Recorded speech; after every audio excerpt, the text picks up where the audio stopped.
नमस्कार. संतोष आबा काकडे प्रस्तुत स्वयंभू यूट्यूब चॅनलमध्ये आपणा सर्वांचं सहर्ष स्वागत.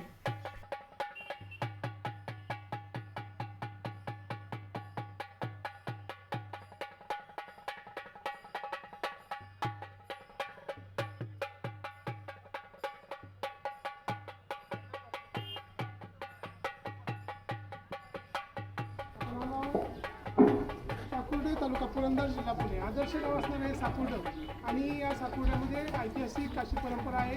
त्याचप्रमाणे इथं ज्ञानेश्वर माऊलींची पालखी या गावावरून जाते.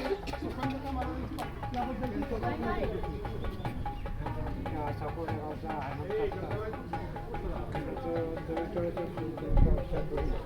प्रथम महेश्वरी पारायण प्रार्थना भजन आणि प्रवचन कीर्तन याची सेवा सुरू झाली.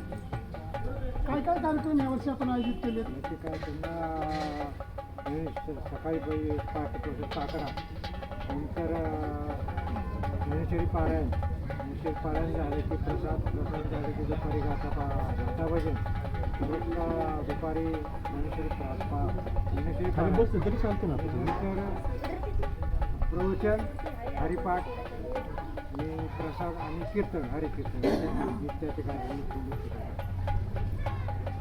तात्या, या ठिकाणी अतिशय उत्साह उत्पन्न वातावरणामध्ये चाललेलं आहे. आबा सांगा जरा तुम्ही हे सोमा या गावचे तरुणांचे नेते हे यार इकडे सगळी वारकी इकडे सगळी उभं राहायचं. चला या पोरांनी या सगळे 44 सर्व गाव ग्रामस्थांच्या आणि सर्व हरिभक्तपरायण सगळे महात्मे आहे त्यांच्या वतीने फार हा उत्साहित कार्यक्रम असतो. आणि ह्या वर्षी आमच्या सर्व तरुणांनी ज्येष्ठांनी हरिभक्तपरायणवाले सर्वांनी निर्णय घेतला की दरवर्षीप्रमाणे हाही कार्यक्रम जोरात आणि उत्साहित साजरा करायचा. त्याप्रमाणे आम्ही त्या वाटचालीला निघालो आहोत आणि सर्व ग्रामस्थांचे पांडुरंगाचे आशीर्वाद घेतले आणि आम्ही हा सप्ताह परंपरेने कायम चालू ठेवणार आहोत. वारीवरच्या वाटे असणारी हे सर्व तरुण आणि वृद्ध आबालवृद्ध सर्वांच्या सरपंच बोलतो या गावचे सरपंच त्यांना मी विनंती करतो की त्यांनी या उत्सवाबद्दल जवळजवळ 45 वर्ष झालं आमच्या गावात हा कार्यक्रम चालू आहे. हा कार्यक्रम चालू होत असताना आमच्या गावातली सर्व ज्येष्ठ मंडळी त्याचबरोबर आमच्या गावातील सर्व तरुण मंडळी दरवर्षी या सप्त्याला भरभरून मदत करतात आणि सहभाग घेतात. त्यामुळं आमचा हा सप्ताह एक नाविन्यपूर्ण असा कार्यक्रम साजरा केला जातो.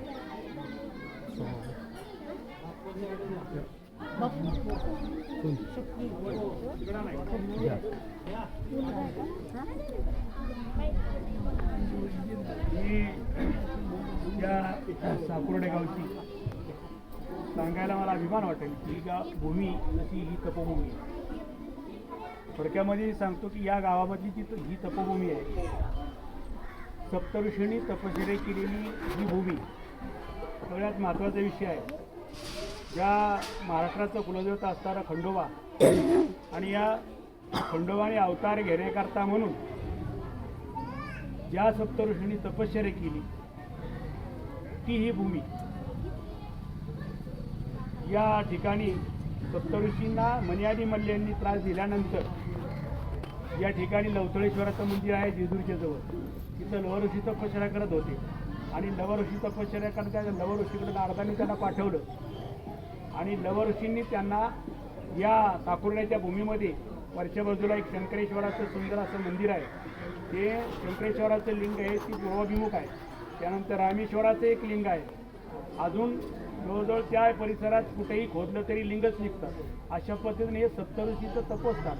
यानंतर या ठिकाणी तपश्चर्या पूर्ण झाल्यानंतर भगवान शंकर या ठिकाणी प्रकट झाले आणि सप्तऋषींनी त्यांना आपली कथा सांगितल्यानंतर इथून पुढं चंपाषष्ठीच्या दिवशी कडेपठारी शंकराने मार्तंडाचा अवतार घेतला आणि मणिमल्ल्यांचा नाश केला.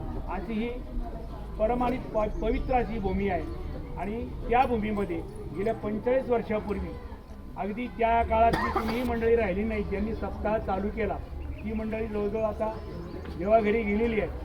त्या काळामधला सप्ताह आम्ही त्यावेळेला लहान लहान होतो त्यांनी सप्ताह सुरू करताना या पद्धतीने सप्ताह सुरू केला की प्रत्येक घरी गावात जायचं, प्रत्येक ठिकाणी धान्य मागायचं, मग कुणी ज्वारी देऊ, कुणी गहू देऊ, कुणी बाजरी देऊ, अशा पद्धतीनं त्यांच्याकडून ते धान्य घ्यायचं. त्यानंतर त्या धान्य ती विकायचं दुकानदाराला, त्यातून येणाऱ्या पैशातून सप्ताह चालू करायचा. म्हणजे अशा पद्धतीनं हा सुरुवातीचा सप्त्याचा काळ आमचा चालू झाला. त्याच्यानंतर त्यामध्ये बदल होत होत होत आत्तापर्यंत 44 वर्ष या ठिकाणी आज संपन्न होत आहे. चांगल्या प्रकारे सप्त्याचं या नवीन तरुण मंडळी त्यामध्ये भाग घेतलेला आहे आणि त्याच्यामुळं चांगले चांगले कीर्तनकार, चांगले चांगले प्रवचनकार या ठिकाणी आम्हाला लाभतात, गावाला लाभतात. या कीर्तनकारांचं जे काही ज्ञानामृत गावाला पाजलं जातं त्याबद्दल या तरुण मंडळीचे मी पुन्हा एकदा आभार मानतो. असं म्हटलं जातं की व्यक्ती जाते, व्यक्ती मृत होते, पण विचार मृत होत नाही. हे विचार जे आपल्या समोर येतात आणि हे विचार पुढच्या पिढीला, मागच्या पिढीनं पुढच्या पिढीला द्यायचे असतात आणि त्या पुढच्या पिढीनं पुढच्या आणखी पिढीसाठी ते जतन करून ठेवायचे असतात, ते वाढवायचे असतात. तात्या, तुम्हाला काय वाटतं याच्याबद्दल? सोमनाथ जाधव तरुण कार्यकर्ते, आता त्यांची देवराई पाहिली आम्ही, अतिशय चांगलं काम चाललंय, ते आपल्याला या उत्सवाबद्दल सांगतात. नमस्कार. प्रथम सर्वांना रामकृष्ण हरी.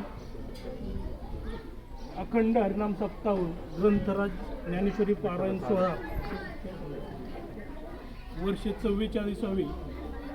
गेली 44 वर्ष अगदी अतिशय आनंद व भक्तिमय वातावरणात हा सप्ताह पूर्णपणे पार पडत असतो. समस्त ग्रामस्थ, साकुर्डे, सर्व भजनी मंडळ, त्याचप्रमाणे सर्व तरुण युवकांच्या माध्यमातून सर्व सहकार्य करतात व आमचा सप्ताह मोठ्या प्रमाणात चांगला व आनंदात पार पडत असतो. यावर्षी देखील सर्वांनी सहकार्य केलेलं आहे व त्यातूनच मोठ्या प्रमाणात चांगल्या प्रकारची कीर्तने असतील, प्रवचन असेल, जागर असेल आणि त्याचप्रमाणे सर्व तरुण युवक, त्याचप्रमाणे बाल संस्कार वर्ग देखील सुरुवात केलेला आहे. त्यातील असणारे आमचे चिमुरडे हे सर्वच आणि त्याचप्रमाणे खास आकर्षण यावर्षी म्हणजे मोठ्या प्रमाणात ज्येष्ठ नागरिक देखील यामध्ये सहभागी झालेले आहेत व त्यांच्या हस्ते आपण आज पूजन करून आज कार्यातून आपण सुरुवात करत आहोत. धन्यवाद. बालसंस्कार वर्गाच्या वतीने तुला काय बोलतोय? तुझं नाव सांग. आता खरी गरज येते नचिकेता निर्माण होण्याची आणि साकुर्डे गावचा हा नचिकेता आपल्याला या उत्सवाबद्दल माहिती देईल. आमच्या शाळेत दरवेळेस भाषण वगैरे असतो आणि मंगळवार आणि शुक्रवार ते कोकणी महाराज आमच्या शाळेमध्ये आम्हाला खूप भारी वाटतं. असं वाटतं एकदा ते चांगले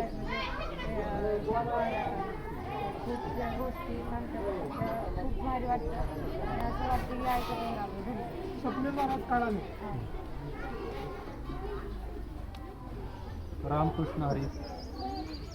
आज आमच्या साकुर्डे गावामध्ये 26व्या वर्षी हा हरिनाम सप्ताह आणि ज्ञानेश्वरी ग्रंथ पारायणाचा कार्यक्रम या ठिकाणी सुरू होतो आणि ह्याचं सगळं आयुष्य साधून ज्या मंडळींना त्या काळ्या आईची सेवा केली, आपली भावी पिढी घडवण्याचा प्रयत्न केला, आपण कष्ट केलं आणि कष्ट करत असताना सुद्धा या 80च्या पुढची मंडळी, आज 90-95 वर्ष वय असणारी मंडळी या ठिकाणी उपस्थित आहेत. त्यांचा मुद्दा म्हणून आपण या ठिकाणी आमच्या भजनी मंडळाच्या वतीनं आणि आमच्या भैरवडा तरुण मंडळाच्या वतीनं त्यांचा आपण या ठिकाणी सन्मान करणार आहोत. त्याच्या पाठीमागचं एकच कारण आहे की त्यांच्यापासून या नव्या पिढीनं प्रेरणा घ्यावी आणि त्यांच्यासारखं आयुष्य जगण्याचा प्रयत्न करावा, हा याच्या पाठीमागचा उद्देश. त्या साकुर्डे गावामध्ये 44 वर्षापासून भजनी मंडळाच्या माध्यमातून आणि साकुर्डे ग्रामस्थांच्या माध्यमातून या ठिकाणी हरिनाम सप्ताह चालू असताना त्या सप्ताह जर गेली 4-5 वर्ष या भजनी मंडळाचा या संप्रदायामध्ये आल्यानंतर लक्षात आलं की इथं फक्त रिटायर झालेली किंवा 60-70 आता घरी कोणी विचारत नाही म्हणा अशी मंडळी या ठिकाणी येऊन बसतात. खऱ्या अर्थानं याच्यामध्ये नवीन पिढी आली पाहिजे आणि त्या तरुण वर्गाच्या माध्यमातून करतोय.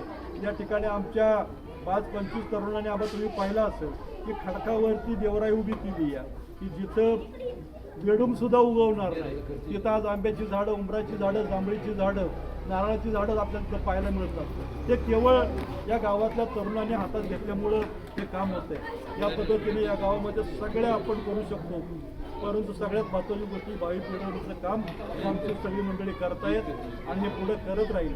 या गावामध्ये आपण आमच्या भजनी मंडळाच्या माध्यमातून माझ्या काळामध्ये तुकाराम बीजेचा कार्यक्रम मोठ्या स्वरूपात चांगला साजरा केला, रामनवमीचा कार्यक्रम मोठ्या स्वरूपामध्ये साजरा केला आणि त्याच पद्धतीनं उद्याचा हा हरिनाम सप्ताह सुद्धा आपण मोठ्या स्वरूपामध्ये साजरा करतोय. फक्त हा प्रतिष्ठेसाठी नाही की पैसे म्हणून कुठेतरी मोठा कीर्तनकार बोलवायचा, कीर्तन करायचं, कोणाकडे तरी पैसे आहेत म्हणून हा कार्यक्रम करायचा नाही. तर याच्यामधून भावी पिढी घडली हे आपलं विठ्ठल नामाचं गुणगान प्रत्येक घरामध्ये पोचलं पाहिजे, हे करायचं.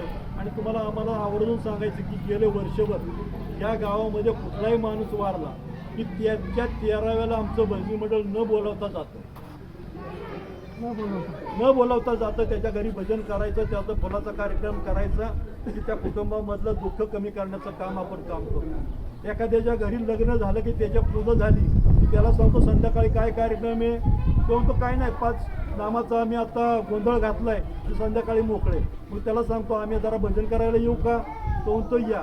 आणि मग आम्ही त्या ठिकाणी भजन करतो. भजन करत असताना सांगतो की भाग्यवंता घरी भजन पूजन त्याची वाट पाहतो रघुनंदन. त्याच्या आलेल्या घरातल्या लक्ष्मीलाही बरं वाटतं, घरामधलं वातावरण बदलून जातं. त्या माध्यमातून लोकही आमच्या भजनी मंडळाला 1000, 2000, 500 रुपये देतात.